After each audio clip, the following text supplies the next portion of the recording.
in the dark, could be anywhere, but usually a natural setting, sometimes walking the dogs, I'll see things.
Got it. Welcome to Dogman Teepee Hunting.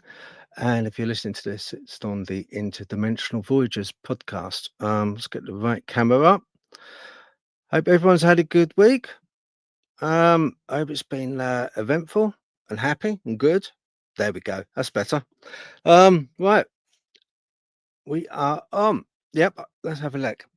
Let's have a little look and see. Sean Patterson. Hello. Yeah. Got Kate. Hello, Kate. I'm wearing my Game of Bones t-shirt, actually. Yeah, that's it. I want to say thank you to Dornio70 and also to Roxy B for doing the moderation in the chat. Please be gentle, everyone. But it helps a lot because I was kind of getting a bit flustered with doing the chats and the videos and like kind of everything else. It was like getting a bit much. So if I could leave those girls to take care of the chat, that'd be wonderful. Absolutely superb. Got Drew Hollings. We've also got yeah, John Patterson, Drew Hollings, Kate. Yeah. Okay, really? It's very lovely. Good. Right. Anyway, I just want to show you something because I'm quite impressed actually this evening. And I have actually got some new lighting. Let me just put it up just up there. See this new lighting up here? Yeah, I've got new lighting there as well. And I've got a new light over here for this other camera. And I've all the stuff about at the back there. But I just want to give a really big shout out. Thank you very much to Dave for the lighting. It's absolutely superb. Very, very kind of you. He donated the lighting and very kind of him. I was going to say I managed to get a change out of a £5 on this, but I do appreciate it. Thanks ever so much, Dave. You know who you are. But yeah, really nice guy. Let's have a look. Let's have a look. Right. Setup looks good. Oh, thank you very much. Yeah. Yeah, it's just the plonker who sat here that doesn't look good, but um right, yeah. So okay, what we've got, I'm gonna see if what's happening with the guests. I have got two guests coming on, both from the States. Um, so hopefully they'll pop up. It's usually about 7:30ish. Okay, but until then, I wanted to talk a little bit really about um, uh, with these teepee structures and stuff that we find in the woods. If you want my honest opinion, what I think they are, right, is I think they're as enigmatic and as crop circles. I know you're going to say it's completely mad, but you think about it. Uh, a lot of the shapes of these structures that we find, they're quite geometric. They're quite built, no matter what country they're in, where they are, they're always built in the same manner. That's better. They're always built in the same manner. And I'll bring some up just to show you. Let's have a little look. And you get X's, and you get branches all bent over, which is look at this. I mean, look, that was sent in to me, by the way. But that's pretty badass, isn't it? That's pretty badass. That is. It's it's a hell of a branch bend there, isn't it? Tree bend. And then you've got things like this, and there's no accounting for this. There's no uh I'm not saying that all teepees are and structures in the forest are built by a hulking great Sasquatch. I'm not saying that. I'm not saying they're built by a dogman. Not all of them. Not at all. But the occasional ones that you find, which might be a long way into the forest, a long way into the wood, and the ones which are of a very particular shape and design, there's no accounting for.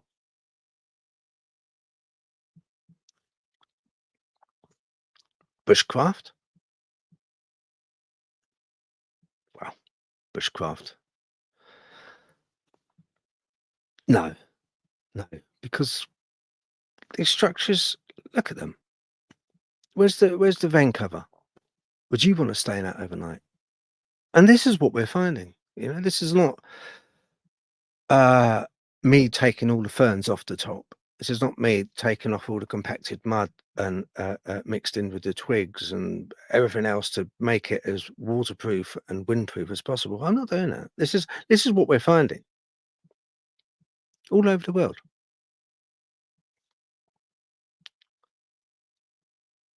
And when I say they're as enigmatic as crop circles, I mean that.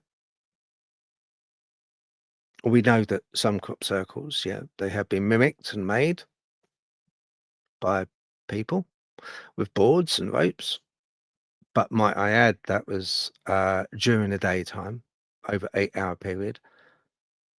Don't think anyone's done it at night yet. I'm not sure. Let me know in the comments if they have.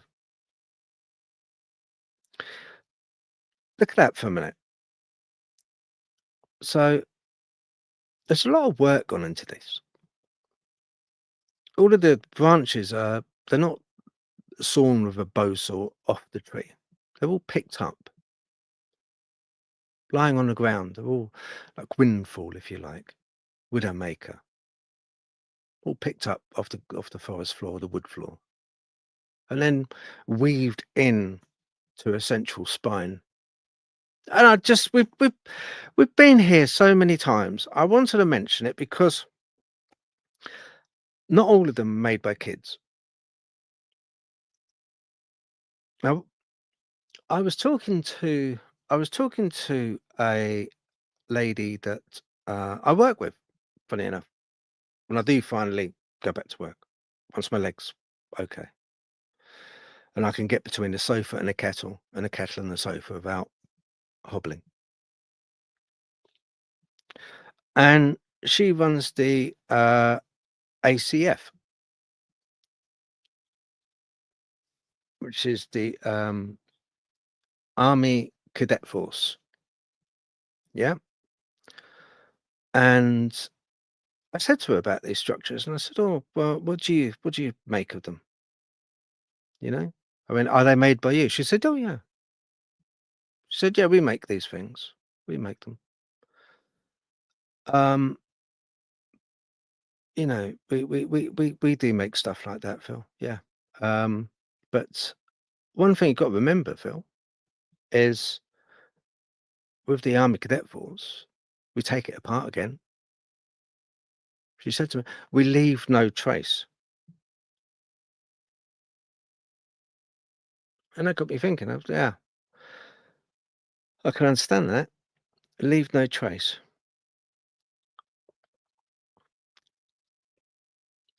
Kind of makes sense, doesn't it? You know, but it's backbreaking work. And I'd like to know what you actually think. You must have there's a lot of people that go out in the woods and come across this. What do you make of it?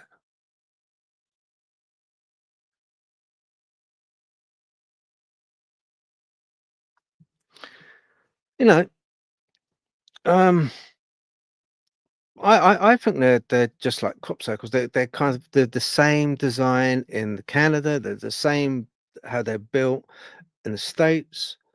I've spoken to people India. I've spoken to people in where else was it the other day? Um,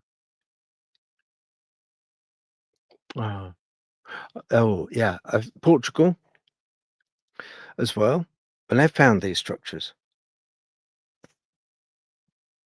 And it's just, when you go into detail about, what they are, you're just like, what the hell, I've got some video to show you of them as well. Um, now I may have, let's have a little look. I may have not put these videos in order, but we'll see. It's one of those suck it and see moments, okay? Oh yeah, okay, I got it now. Right now, no, this is the one. Right, okay, yeah, no, no, no, no. Next one's gonna be the good one. Right, okay, just bear with. All right.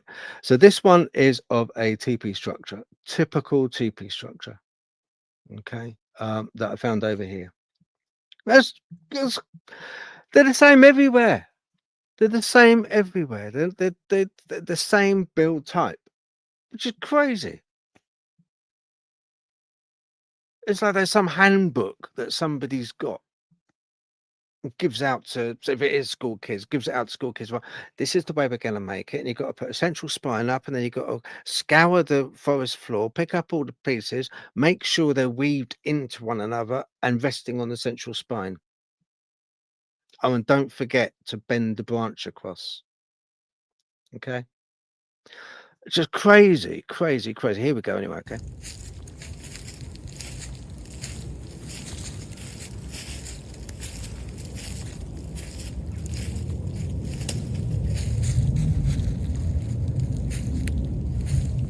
And this is typical.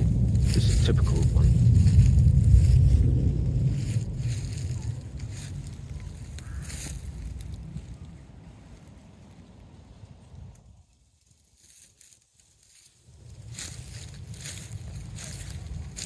There's a lot of work gone into that. There's an awful lot of work gone into that.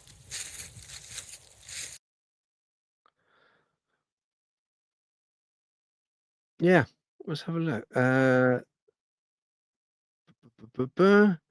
Let's have a look and see who is on the chat so far. See what's let's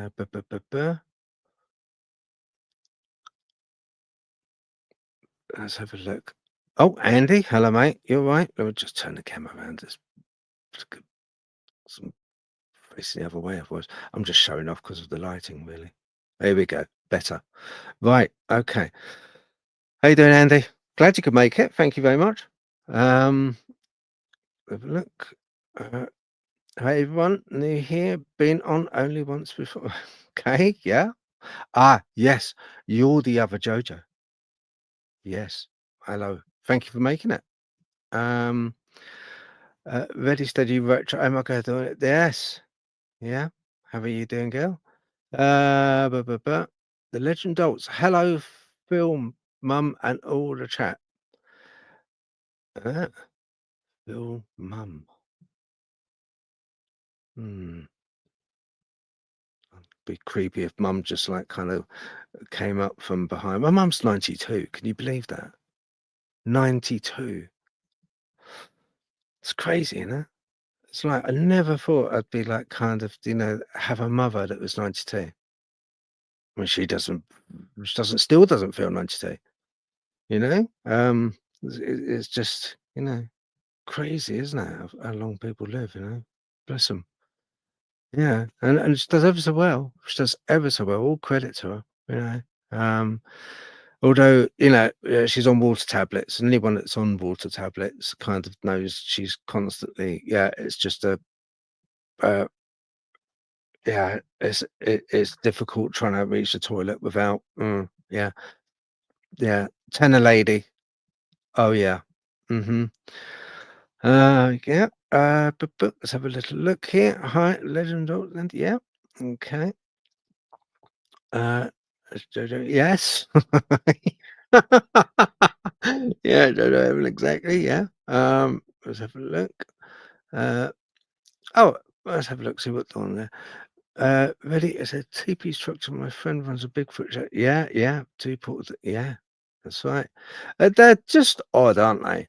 And I'm going to show you a video now. Right? I'm going to show you a video now that was sent in to me by a lady called Anne Lund. Yeah, Lund, and she runs a Facebook page called Haunted and Waiting. Okay, I'm going to mention them because I'm on a page and it's a brilliant page. It's American, right? She's an American lady. But so she just like kind of investigates haunted stuff. Get it? Right? That's it. Haunted stuff. Okay. So and anyway, she posted this video that I saw ages ago, ages. And it kind of took my fancy. I thought, oh my word. Anyway, she was very honest. When you look at her or listen to her when she found this structure in the woods, and remember, she's not a cryptid hunter. If she doesn't go looking for stuff like this. She is, 100% like ghosties, paranormal, yeah, which is fine. But that's great. But it made it that much sweeter when she found this, because when you listen to her response, yeah, I'll put it up. Hold on. I think, yeah, this is the one. Explore. And what's weird about this is like a lean-to. And if you look, there's like a piece of like metal in there. It looks like a piece of a car, like maybe a car fender. And there's something in there, but can't see. It's definitely metal. And there's no opening to this lean-to. And there's no opening to the lean-to. So it's completely, whatever it is completely covered. So, a little creepy, for sure. Oh, yeah, there's more on this side. It's a different color. Let's see. Oh, yeah. Yeah, there's more. That's weird. Just zoom in. Spooky. We always find it, right? Very. Very bizarre. Yeah, very bizarre. It is very bizarre. You know the most bizarrest part of this? I'll tell you what I find the most bizarrest part. If I was going to go to the woods or forest and go and set myself up a bonfire, take along a bag of marshmallows, hot dogs, in the middle of a forest, in the summertime, wintertime for that matter, doesn't matter, I'd be reported. I've been reported. I've been white ties on me, but come on, out you go. No, what do you think you're doing? I'll be doing my flint drums, but no. No. It's a forest, mate. You know, you're going to set it alight. And this is what they found in the States. I was reading that in Nova Scotia, I think this is a lot of Montana, a lot of places in the States where you've got big forests, huge big forests, and they find these structures, but they're massive, huge.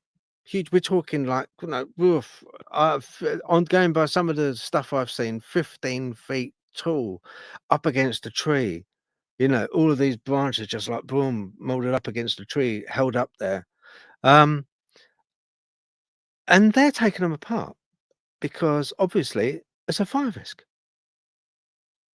It's got to be a fire risk, which is what we're finding over here. And yet, rangers, I never see rangers take them apart. I don't actually see anyone build these. I, as of yet, haven't spoken to anyone that has built these.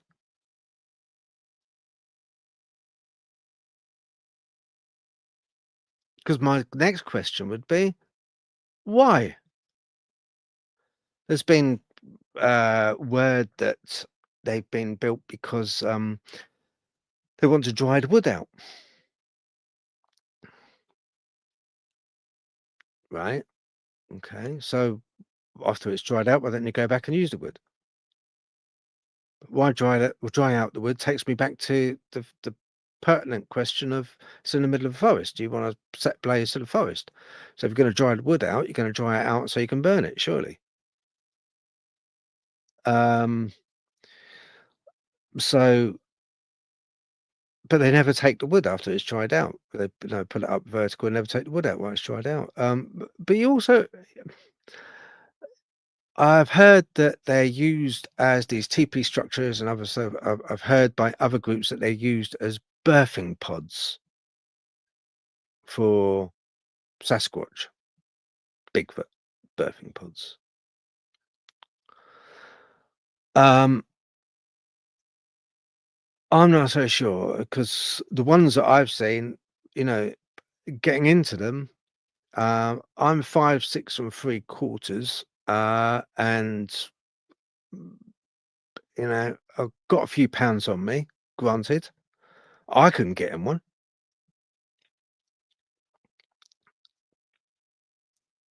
So I don't know how a great big hulking Sasquatch would get into one. But anyway, yeah, that's one thing I've been told. Another thing is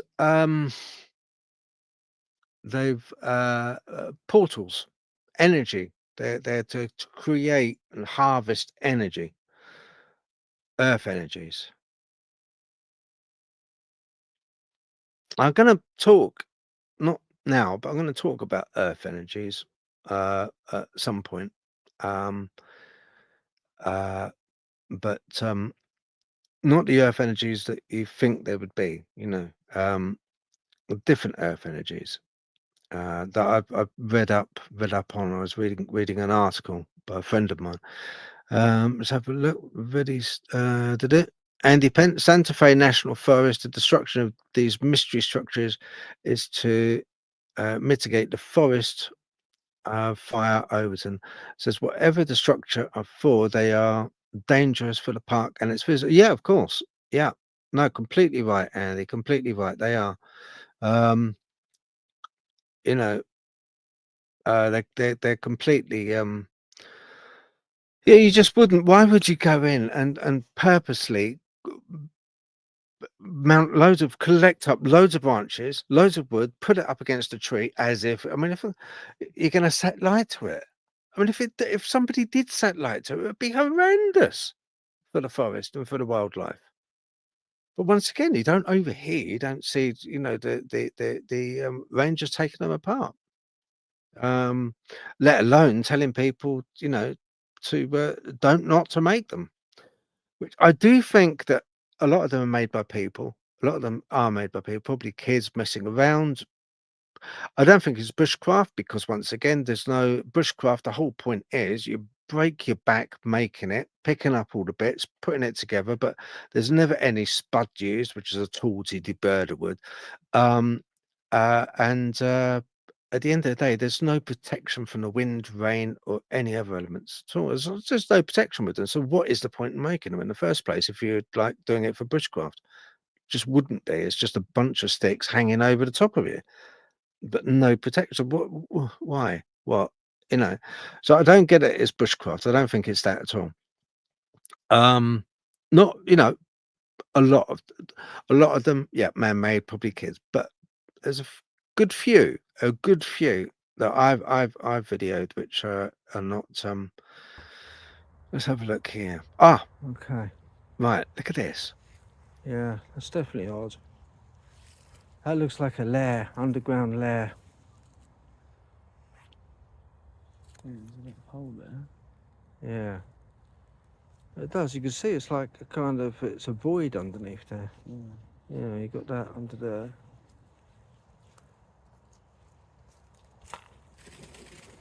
Look at that, man.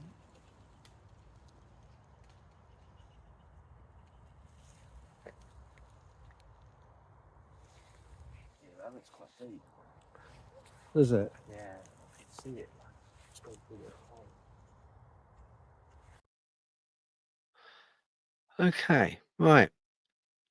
What we had there was I was out one night and there was, as you see, like a square made with branches on the floor. And it looked suspiciously like some kind of lair. And it wasn't until we looked closer that there was a void underneath it. I mean, what?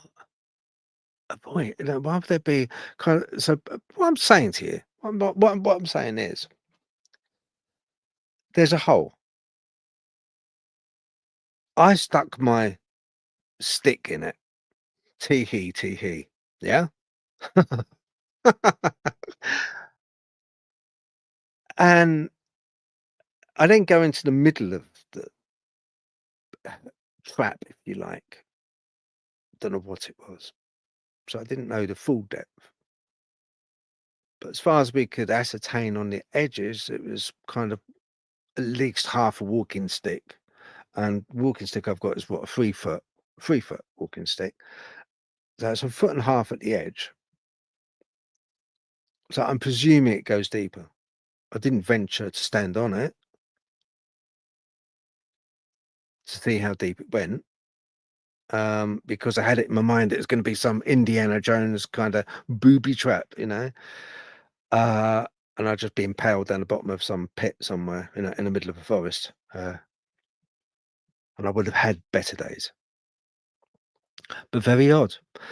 Andy Penn may be marking territory. I think very much so, and I definitely think that some of the X's that you get. And people in the States and over here have mentioned that you get X's where they're kind of trees, and they're ripped out, they're pulled up, and they're turned upside down, and then replanted into the ground upside down. These trees are, and they form like an X. A lot of them, the ones that I've seen, have been the elms. The white elms, those trees. So it's almost kind of a neon sign of an X, huge big thing, because it's been white as well. And you get things also. Let's have a look. See what this one is. Yeah. So another typical one. Look at that. That's just ready for the lighting, isn't it? I mean, why would you? That's not. That's just it doesn't make sense, does it? I'd just like to know what you think it possibly could be. Because I keep finding them, and they keep turning up, and I keep on wondering. The only thing I will tell you, that I have tried with them. I've tried from ghost hunting days using EMF, electromagnetic frequency, see if there's any EMF coming from it. Because I mean, things like microwaves gives out the same EMF frequencies, ultra high radio frequency, if you like. Sometimes you get that, and it should never happen in nature. Should never happen in nature. Okay, you should never have it unless probably earthquake,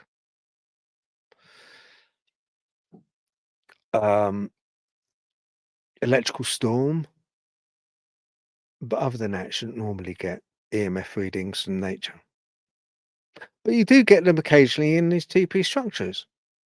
You do also get temperature changes in these by 1 to 2 degrees. Try it for yourself. I use a laser thermometer. I stick it the ambient temperature outside. I take it. It might be 18, 19 degrees C. Inside, it's a degree less. Sometimes 2 degrees less. It's always the same. It's always cooler inside. But before we start saying, "Oh, Phil, but it's covered, it's in the shade," a lot of times these things are not exactly covered up, are they? They've just got sticks over the top. There's no weathering to them. They're open to the elements, and yet they're still a degree or two cooler. Which I don't know. Don't know. I find very strange anyway. Right, okay. So I've got another I just wanted to mention that, and let's have a look, see what we've got. If anyone's on the comments.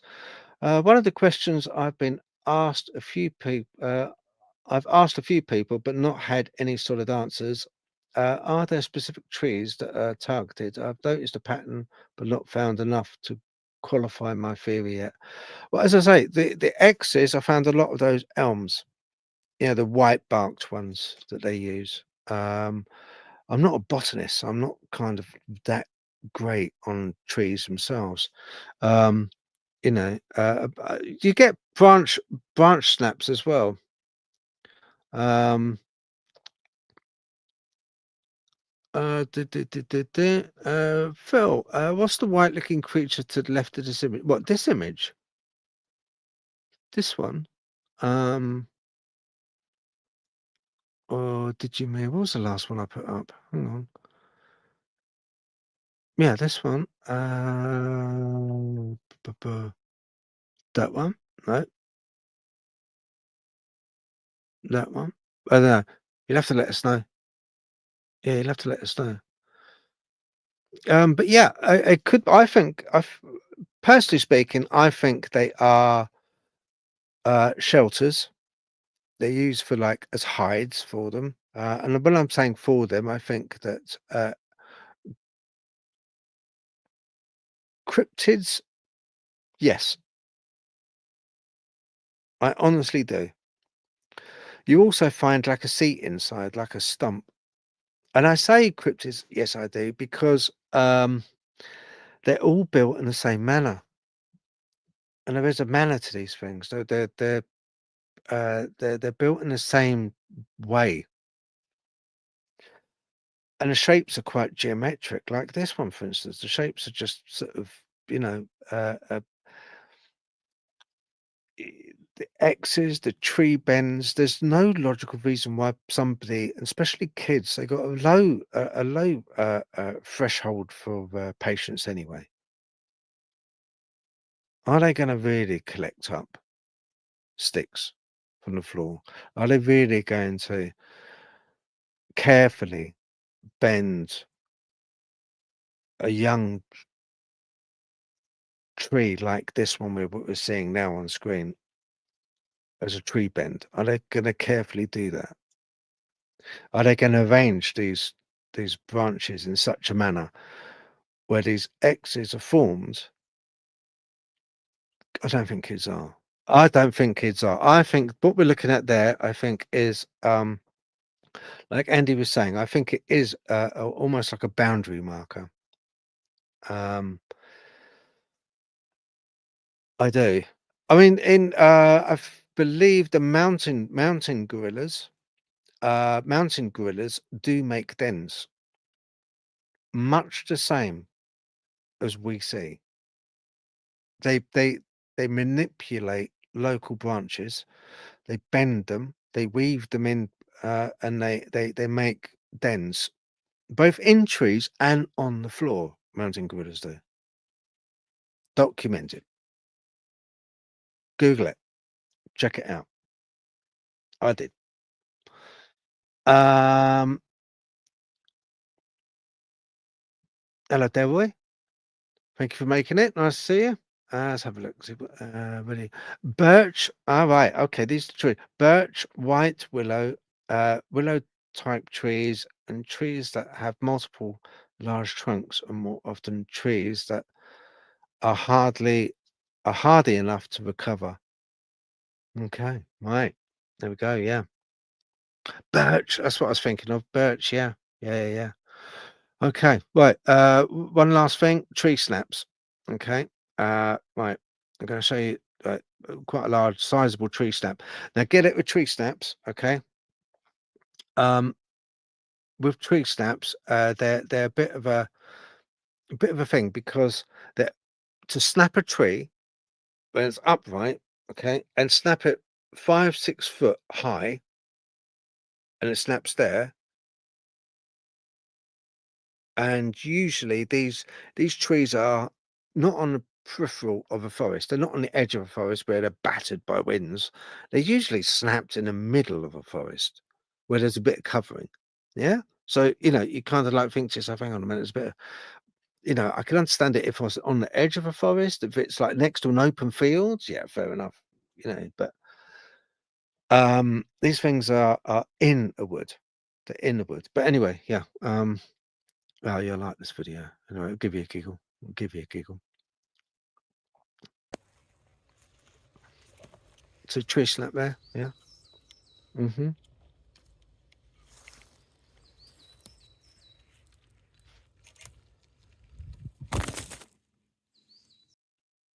Yep, that's it. And I had to kick several times to wake her up. Yeah. A lot of people tend to fall asleep when they're out with me. Not usually when they're holding the camera though. But yeah, so just the gentle little prodding with my foot just to wake her up again. Yeah, so yeah, but yeah, tree snaps, I don't know, that's another one. Odd, that's an odd one. Now I did an interview. I'll just bring the guy up now. Hopefully he'll come on this evening. His name is Steve, from the States, and the interview is dropping straight after this at 8:30. Okay, now he's a Native American, and he's a scientist, and a teacher, naturalist, but he teaches kids and stuff of naturalists. So he's he's not some guy off the street. He knows his stuff. He does know his stuff. Interesting interview. And what's most interesting, why I wanted to talk to him, is because of the in-depth study he's done, and he's used his Native American background as a tracker. Yeah. So, yeah, I'll put this up. And Blackfoot, they do believe that there is like a dogman. A lot of them, they don't talk about a certain creature. They won't talk about it because they believe if you talk about it, it will come. Have you spoken to your people about this? You know what? There's certain aspects of this I won't talk about. And as a scientist, I look at the scientific aspect component of this, because the next thing is to get them laser scanned and x-rayed. That's what has to happen to these tracks.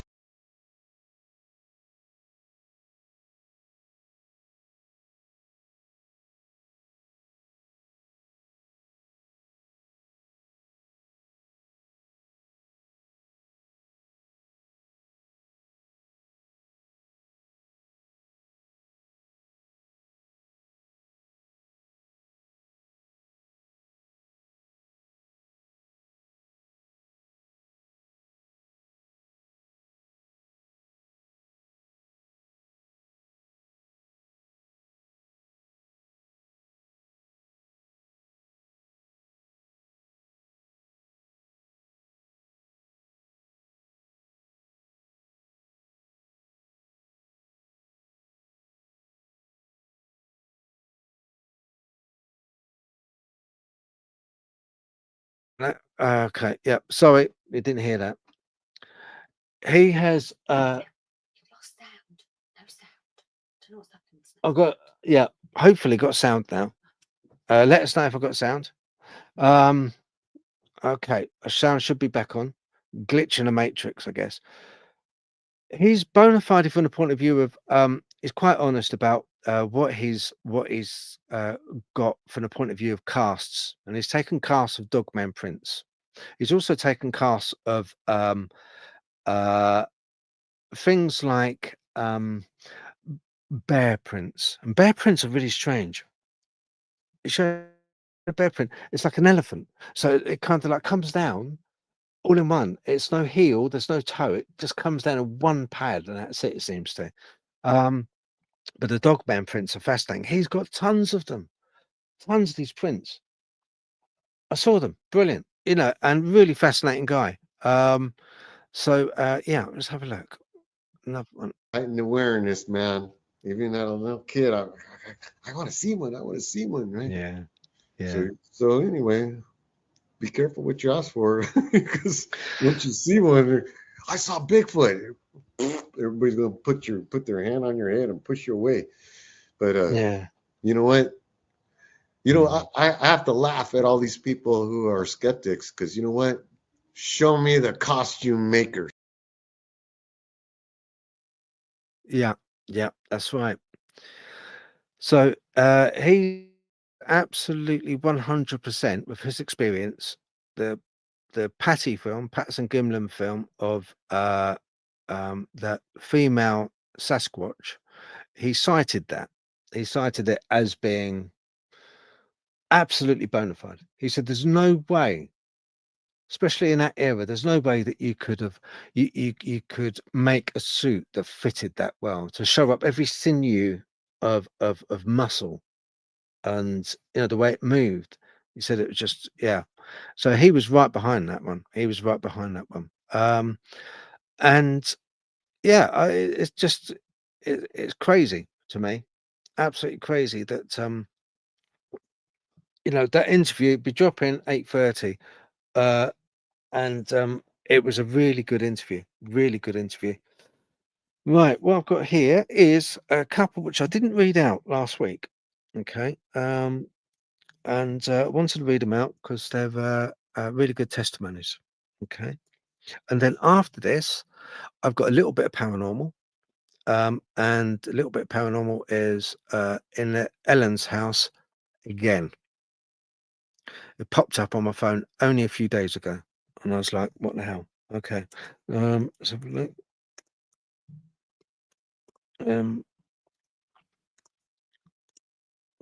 Okay. Okay. This is anonymous. Okay. So right. This is anonymous. So they wanted don't mind it being read out. Okay, right. So a lady sent this in. Lovely lady. And and why it came up is because I had a video with a guy called Wade, who is another Native American. Okay. And let's have a look at this one. Another theory is the above are targeted to attract the attention of human target. I also think more pines, silver birch, etc., other easy growers are targeted more for their structures. Yeah. No, I think you're right. And I do think they are boundary, in a way, they're boundary markers. And I think they're probably a lot of the smaller ones are cobbled together by the younger, if you like, if they're going along, the direction of the spine, the direction of the structure will denote either where the prey is going, the deer, or where the pack are. And I think it's all to do with that. That's what I believe. Because very often, I'll say this once, very, very often, I will find right near to these structures X's. I'll also find Y's in the trees. like a branches made into a Y. And it's a definitive, you can see it. It's like, it's not something which is just happens where a branch falls down in such a manner. I know the difference. I do know the difference. I've been so long out in the woods, all around the country, different woods, and they're all basically the same. And I do think that they're kind of in a way they migrate, and I think they're markers, they're boundary markers, and they're also markers to say, look, deer went this way, follow us this way. I don't think they live in them. I don't think they particularly use them as hides. But that's my theory. It is a theory. It is a theory. But yeah, that's what I believe. That's what I believe. Because in the local area, you also get lots of other Ys and X's and strange stuff going on as well. I also come across a lot of witchcrafty stuff as well. Twigs like Blair Witch. The amount of times I know of, I know of 4 woods nearby, 4 where there's been sigils, if you like, left, witchcraft sigils, and it's like, really. But that's cool because a lot of times it's for protection as well. They got they got their agenda. I know some sigils what their meaning is. A lot of times they put up boundaries. They're used as boundaries as well. Funny enough. But right, let's have a look here. Another one. Has anyone seen or know what the ladder type structures are? Dogmen or forest people? Yeah, I've seen those before. These ladder type structures, and they are quite odd. I've only seen them. Usually, you find the ladder type structures close to a large fallen tree, and it will be like just a tree, the tree trunk, and then close by it, a ladder structure. And it's not in a way that you can kind of like safely climb the ladder, but they're pieced together as if it looks. And I've even seen them where they've been on the floor in the shape of a ladder on the floor, where you've got two long branches. I've got photographs as well of this. I'll put them on the description actually. We've got 2 long branches. Then on the floor, you've got these smaller branches, just like a ladder on the floor, and you're just like, really? What? Once again, backs up my claim that they are it's signage, like Andy said. In a way, it's signage. So I think that's another thing which is quite important to take on. Right, testimonies. Okay, right. So Wade, he came on, done an interview about the Love Lake monster. He wasn't at Love Lake at the time, but he swore blind. Him and his brother years ago, when they went, they saw this cryptid that looked like a large frog, but with scales down its back, like a spine of scales, like a prehistoric monster, that type of thing. And it came waist high out of the water, looked at them, and it had 2 piercing red eyes. And the eyes weren't like a frog, where it's on the side of the head. Yeah. These were predator eyes. They were facing front ways.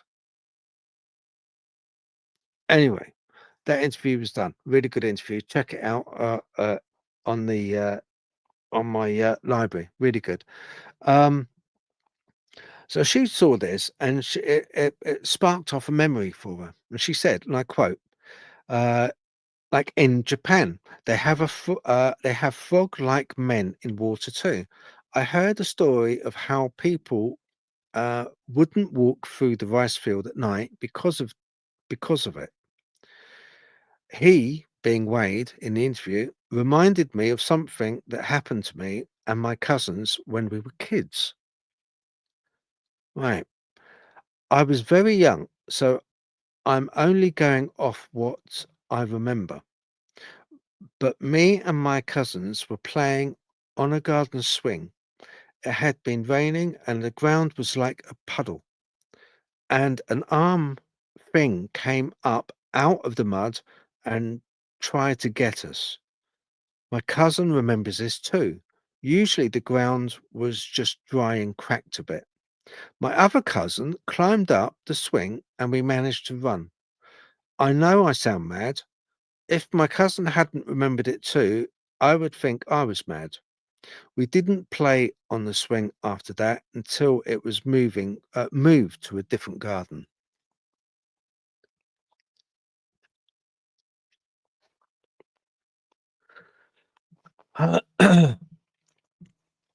Kids have got imaginations, haven't they?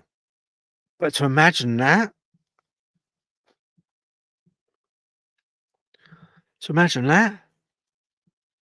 an arm coming out of the mud while you're on a swing, that's like Zombieland, isn't it? That's like, what? I don't blame you not playing on the swing. I wouldn't go anywhere near that swing.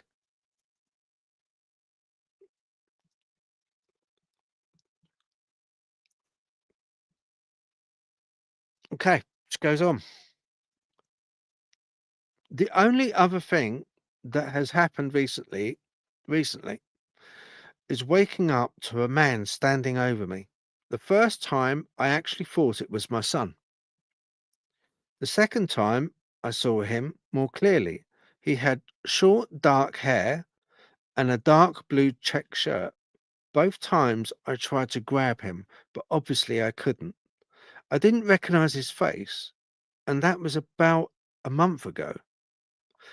Also, if anyone has an idea of what came up out of the crack in the grounds that day, please let me know, because to this day, I still wonder what the heck it was and why it's never left my mind or memory. Remember, her cousins saw it as well. Now, I know she'll be watching this. So, if anyone has any idea or has had the same type of thing happen, I know it's bizarre. You couldn't get than that, even for kids' imagination. Yeah, that's right. I'm not playing outside actually at the moment. Not because of weather, Mum. No, I'm not. No, it's because that arm came up again. What arm? The arm, Mum. I told you about by the swing that came out of the mud. What? Arm came out of the mud? What are you on about, Phil? Yeah. You know, you just wouldn't. Even as a kid, you wouldn't.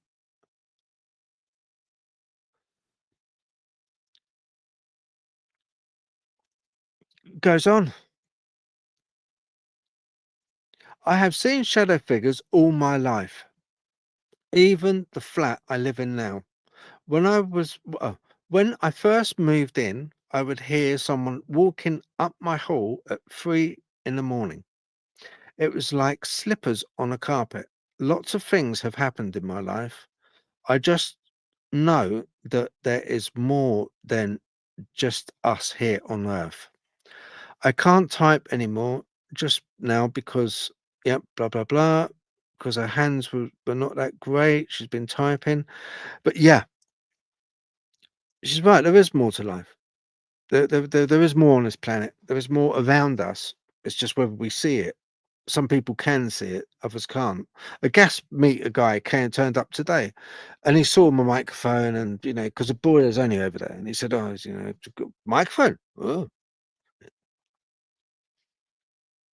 because it's make look like a swish swanky studio. It's not. I call it the padded room. It's our bedroom. Yeah." He said, "What's the microphone doing there in your bedroom?"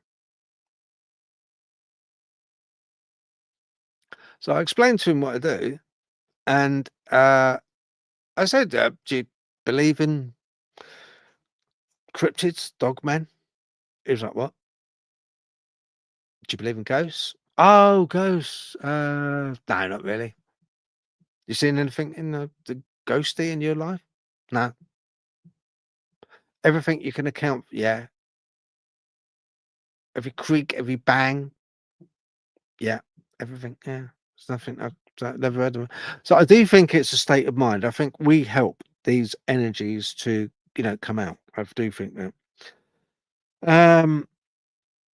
Right, lady goes on about this muddy hand. Okay, right.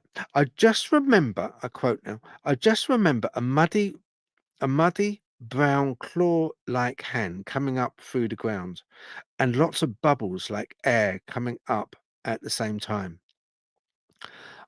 I will tell you about the dream or visit from my the night my grandpa passed away too. I have a lot of things on the spirit side of my life. Okay, right. Let's just check the how all right. Has anyone got any? If anyone's got any questions or they want to say anything, all you've got to do is just click on the comment and it will come up on screen. Okay, right. Okay, here we go. My gran passed away with cancer the year before my grandpa passed. In my dream, I walked into her house. I was walking into the toilet and I said to him, "She's here." He said, "Yes, she is." She then told me to bring him home. I'm waiting for him. I gave her a hug. And woke up. I looked at the time on my phone. It was 5 a.m. I could smell the cream she used to put on her face and feel it on my cheek. 15 minutes later, my mum called to tell me my grandpa had passed away at 5 a.m. The exact time. Oh, the exact same time I woke up. I know it wasn't just a dream. And her saying goodbye at the same time, I have never dreamt about her since then. I have lots of spirit things happen in my life, from the shadow that crosses the room in my mum's house, my dog running down the stairs after he passed away, the things that happen in the house I live in now. I just feel we are all connected in some way. Just some people are more open to it than others. Well, that's it. Yeah. She also put, share what I have told you. I don't mind one bit. I am 45 and have no reason to make up stories. I am too old to be doing that. So yeah.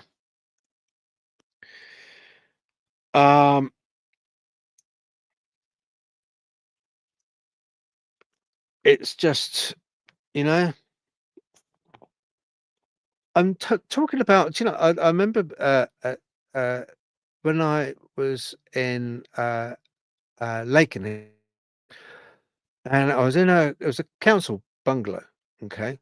It's only a quick story, this, but you won't fall asleep anyway. Um, uh, and Anyway, council bungalow, and what it had a central heater, and the central heater was air heater, so it would like kind of suck air in and then blow it out through a vent at the bottom, and that vent would then vent out into each individual room through vents. So it was like warm air heating, yeah. Very expensive to run, very transient heat as well. It'd heat up, but then it'd be gone. There's no residual heat with it. It was either on or it wasn't. It was pretty crap, really. Another thing why it's crap was when you first started it up in winter, you would have to open up all the windows, doors, everything, because it would just be a blast of dust coming through. So not the best, really. Not great if you've got asthma or bronchitis or anything like that at all. Not the best from heat. Anyway, right. So this thing was a central air heater in the hallway, yeah. And I remember I was there, and I could remember footsteps at night. Now, I always thought the footsteps was shuffling, like that lady was talking about, like a shuffling, like slippers on a carpet. And I had the same thing coming down the hallway of this bungalow. Blow me down. I thought, and I kept thinking, the noises sometimes when the heater was heating up, it would heat up on the economy 7 at night, and it would make a cracking noise. And the bricks inside, the heat bricks they were, and the elements would heat them up and it'd make a noise, like that every now and then. And I thought it was part and parcel of that. I thought this sound of like kind of just shuffling coming down the hallway was that. But in summertime, when the heat wasn't on, still heard the shuffling because we moved in winter, beginning of winter. But when we weren't using that heater, we still heard it. Every time we went out to the hallway, it would stop. Distinctive shuffling. Very odd. Very, very odd. So yeah, I understand that part very well. There's lots of just really strange stuff. That was the bungalow where I passed out on the toilet, and there was a manifestation of a ghost in another room that someone else witnessed that I was with at the time. The end of her bed. Swore blind. She didn't believe in any of that.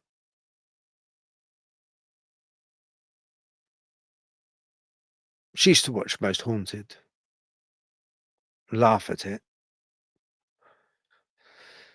but a definitive old lady at the bottom of her bed and me passed out in the toilet for no reason at all. Just like, oh, that. Only went for a wee, but I had to sit down. I didn't go for number 2. I went for another wee. I had to sit down really quickly because it just zapped my energy. And at the same time, she didn't have strange bungalow, that one. Yeah, but yeah, right. I was going to touch upon also. I was going to touch upon the oh, hang on. Was Buddy Study Retro said perfect example of an NPC. Oh, right. Okay. Yeah, Dornio saying talking about NPC. Who we got on here? Oh yeah. Hello, Midwest. Yeah. I forgot to say hi. Midwest Night Watchers, how you doing? Thank you for joining. Right. Also, another thing I was going to mention, and that is briefly, Dogman. Now, we all know the way Dogman looks from the point of AI. I've seen Dogman, actually seen the Type 3 Dogman, 2 of them at a distance, and I know how they kind of look. Pardon me. It wasn't up close, thank goodness. But it struck me as something that I had to mention, really, because when you look at the AI of a Type 3 Dogman with the long claws, the long muzzle, big teeth, everything else that it's got. And I spoke to this in the interview that I'm dropping at 8:30. Okay. And I asked Steve the exact same question, who's a tracker, a Native American tracker of Dogman. I asked him the exact same question.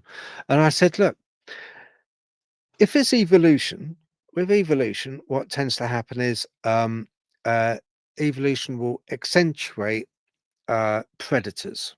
So predatory animals like a shark. A shark will be designed in a manner that is quick, it's large, it's quick. It also has electro bioessence. Is that the right word? it's able to send out a type of radar, if you like, to see where the next, meal is going to be and whereabouts it is at any one time. And I probably got that word totally wrong, but you know what I mean. It's got inbuilt radar, like dolphins, through evolution. But being with evolution, the same thing happens with eagles, birds. They have talons because they need to pick up prey, whether they be field mice, whether they be anything bigger, if it's a bigger bird of prey. So there's hooked beaks. Because with evolution, they go through a process of adopting and inheriting from their predecessors and honing both physical traits and, to a certain degree, I think as well, memory traits. Tigers exactly the same. These are top predators. And you have to remember also with Darwinism as well. With Darwin, he said that they also predators have to adopt and change, and the prey has to change as well. So whatever the prey is, the prey changes depending on the predator type. A cheetah, very quick. So it chases antelope. Antelopes are super quick. Now, I talk about this because it has a relationship, a symbiosis between predator and prey. And I just thought to myself, look, I know they exist. I've seen them. But when you see the rendition of witness testimony and you see how they're drawn by a witness, how they're described, you think to yourself, if animal evolution has done this, created them, then what prey was it that they were preying upon that honed their body type? Do you see what I'm saying?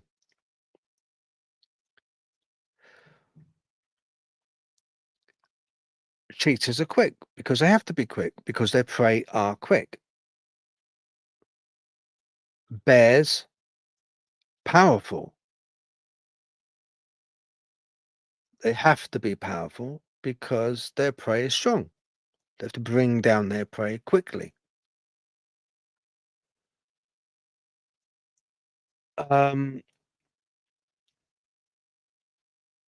Thanks. Roxy got the word right with sharks. Yeah, electroreception. Didn't think of it. Couldn't think of it. Yeah, and also, yeah. Thank you very much, Andy. Andy and Roxy, completely right. Couldn't think of the word, but I knew what I meant. But yeah. So once again, with sharks, they adapt as much as they adapt. The prey adapt to them. So let's think about it for a minute. What prey has Dogman adapted physically to look as it does? You're talking about something which is like, on average, I've spoken to witnesses who've said from 7 foot right through to 12 foot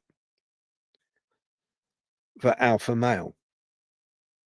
You're talking long talons, long muzzle, big teeth, muscular, triangular in shape, top half body, small waist, big legs, muscular legs. So what in evolution, if it is evolution, what has adapted their bodies?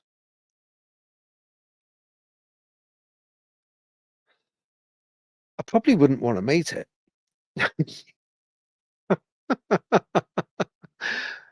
I probably wouldn't want to meet it. Whatever adapted them through evolution to look like that, to be so. I mean, they're top of the tree, predator. They're top of the tree. I was talking to Steve in the interview after this. I was talking to Steve about it, and I said, "Well, black bear, no, wouldn't stand a chance against a adult alpha dogman. Brown bear, no. Cougar, no. Mountain lion, no." So what is out there for them to look like that? If it's evolution, I'd just like to know your thoughts. What do you think? What's your take on this? What do you think it is? Let's have a look.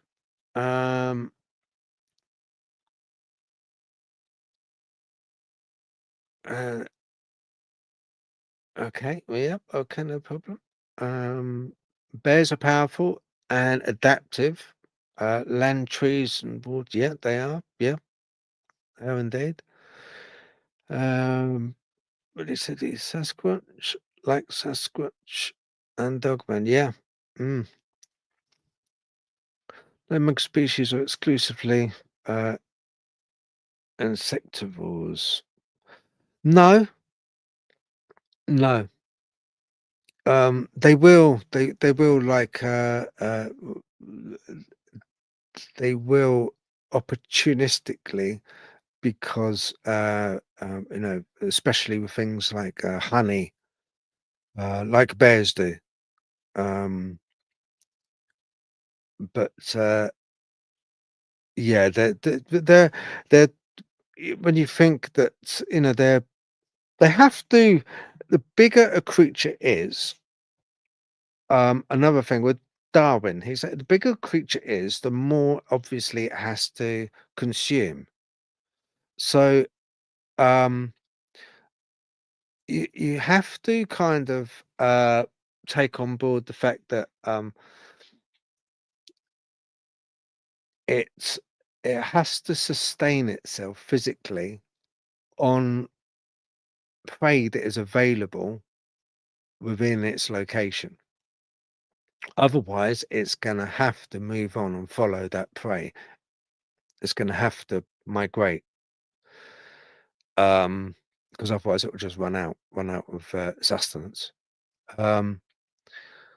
Which in this country, the main source of prey is going to be deer. And when people start saying, "Oh, there's not enough deer in the UK," rubbish, rubbish, a load of rubbish. We're overrun with deer. Oh, how you doing, Rich? You all right? Thank you for making it, mate.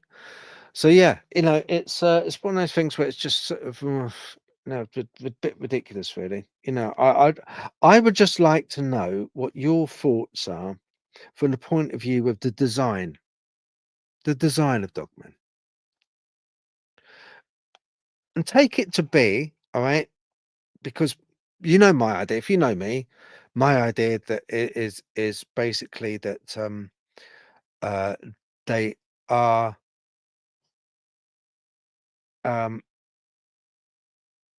extra dimensional or inter. What's the word?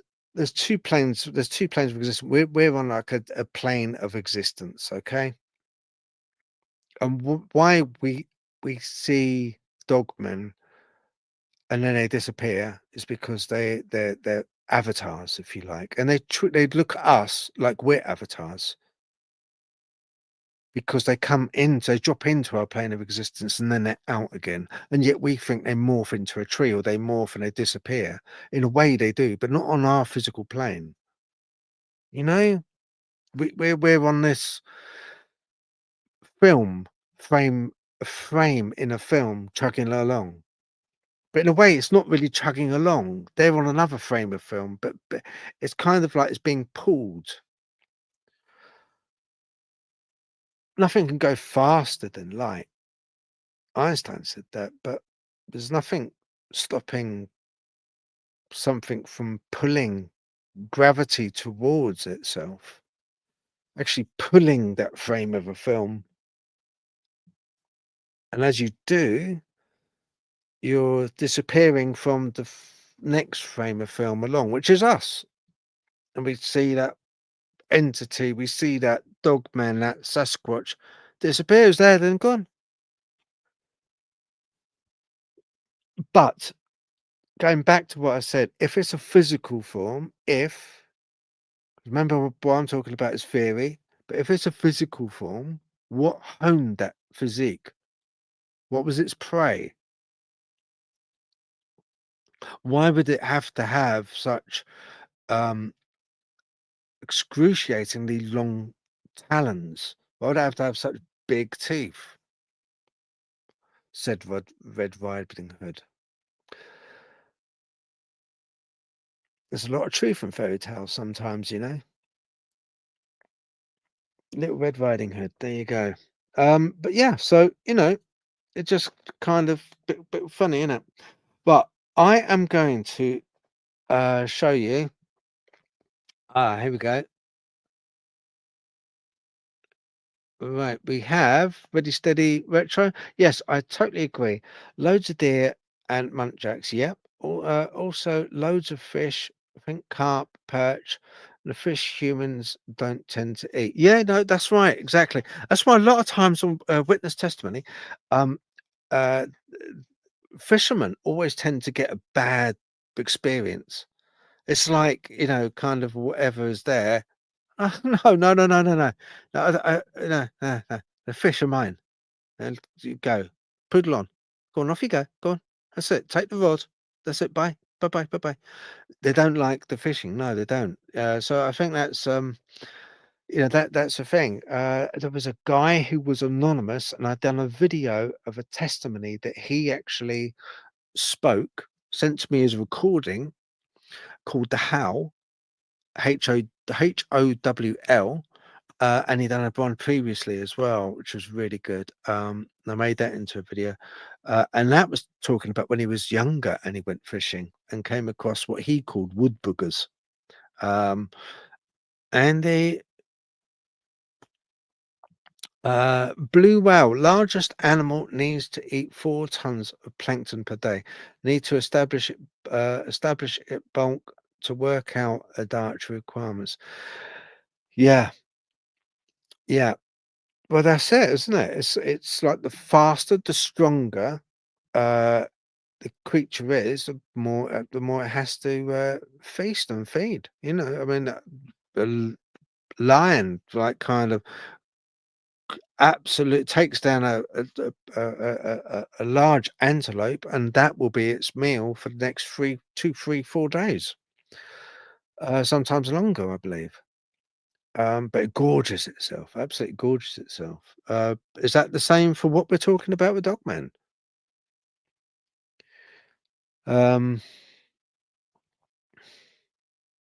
Don't know, but there's something there with the way it looks. There's something there with the way it's honed, the way if it's evolution with that muzzle, that teeth, those claws, those arms, the speed.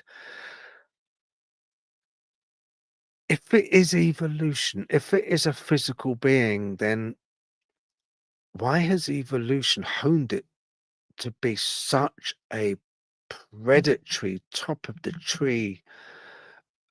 What is it that it's meant to have taken down? It must have been something horrifically big and horrifically savage to look like that.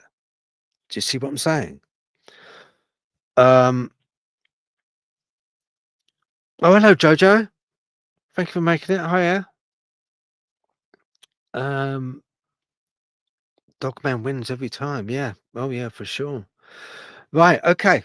So think on that. Let me know in the comments what you think. Okay, about that.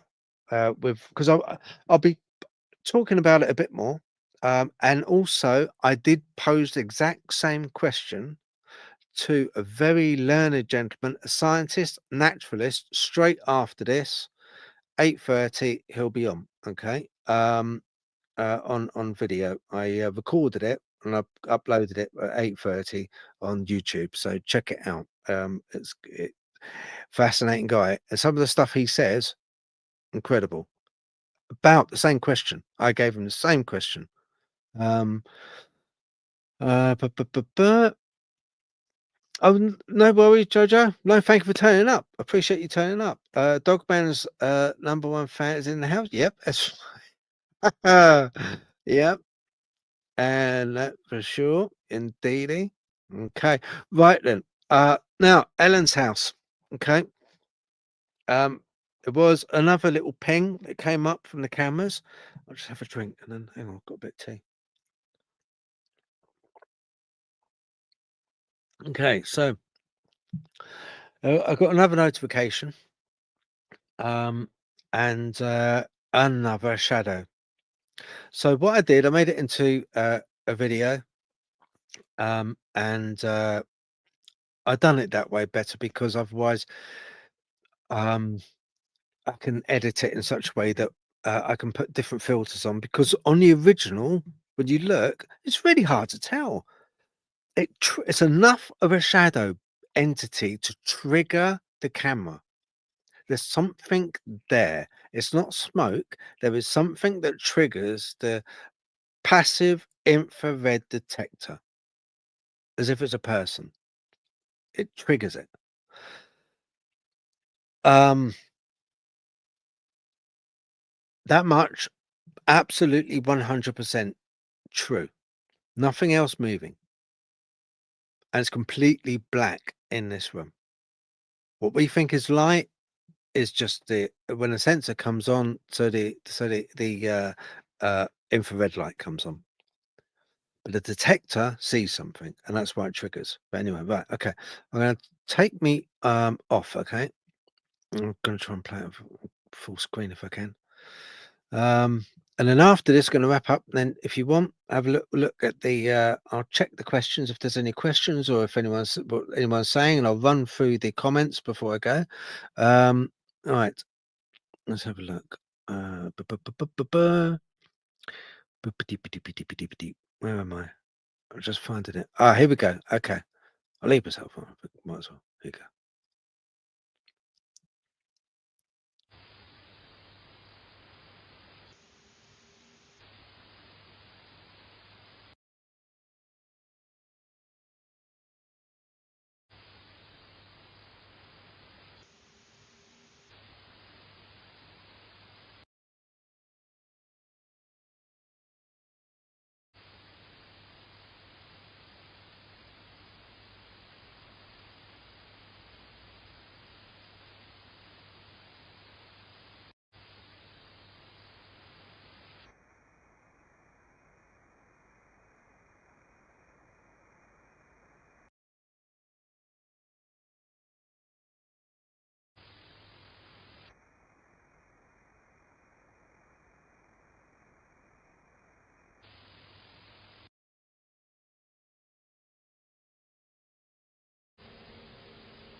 Right.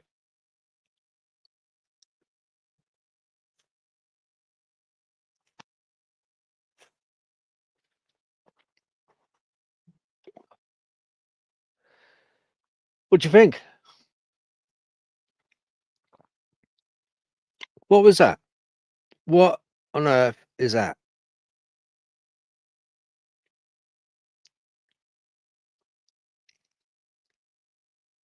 What? I mean, that's just crazy, isn't it? You can understand, and rightly so. That an interesting thing, because Andy is I know clued up guy. PIR sensor is primarily triggered by changes in infrared radiation, which is often associated with heat, which is quite true. Yeah, because and when we talk about radiation, basically it's radiation is a frequency of light. Yeah, all radiation is a varying frequency of light. Yeah, so microwave radiation is a varying frequency of light, basically, in a way. That's why the only thing stopping it, with all those like photons and jumping around inside a microwave, is that mesh. Stops it from frying your brain because they're so jumping around in such random patterns they can't get through the little holes in the mesh. So yeah, the detectors do work that way. But that then brings up another question. Heat. Is it giving off heat then, Andy? Is that what we're saying?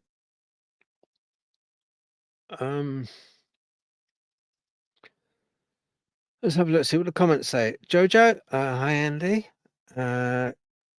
Easy to see, I think. Yeah.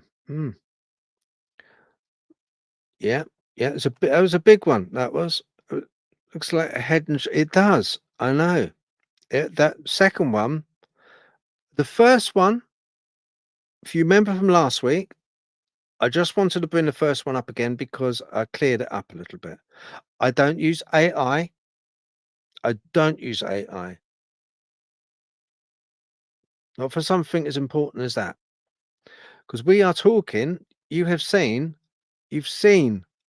what a lot of people would say a shadow entity. You've seen a shadow entity. I've given you one, a large one. I should rephrase that really. I've shown you a shadow entity, unless you can explain it as anything else. Yeah, that place is really active. As one of the most, I would say, one of the most active domestic residents that I've ever been to myself. Incredible, really incredible.